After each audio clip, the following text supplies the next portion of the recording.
ओय वेटर, आणखी पाव एवढा वेळ लागतो का? आलो ना सर. पाव गरम करता वेळ लागतो.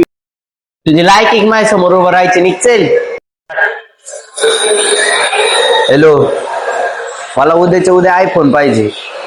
काय पैसे नाही ते मला नाही काय माहिती, मी घरीच नाही येणार. मग तुम्ही मुलासाठी एवढं नाही करू शकत. काय केले तुम्ही आतापर्यंत? ठेवा फोन ठेवा. कुणाचा वडिलांचा फोन होता का? तुम्हाला काय करायची? कोणाचा फोन असू दे. तुझे वडिलांबरोबर बोलला ना, ते चुकीचं होतं बरं का. मी माझं बघन, माझे वडील आहे. तुम्हाला काय करायचे? चूक तुझी नाही याच्यात, तुझ्या बापाची आहे. त्यांनी तुझा लहानपणापासून हट्ट पूर्ण केला, जे पाहिजे ते तुला घेऊन दिलं. अशी काय बोलला त्या पोराला? लायकी नाही तुझी माय पुढे उभं राहायची. अरे ते पोर 2-3 हजार किलोमीटर वरून आपलं घर सोडून सकाळपासून संध्याकाळपर्यंत इथं काम करतात, दिवसभर घाम गाळतात, पैसे कमावतात. तू जेवढा दिवसाला पैसा उडवतो ना, तेवढं महिनाभर कमवून आपल्या आई बापाला पाठवतात.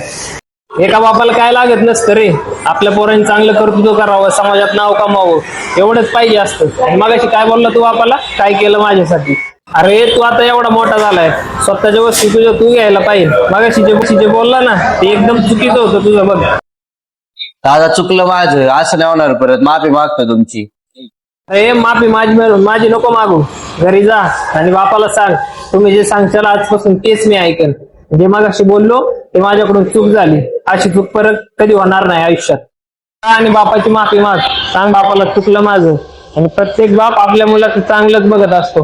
बघ तुझं किती चांगलं होईल.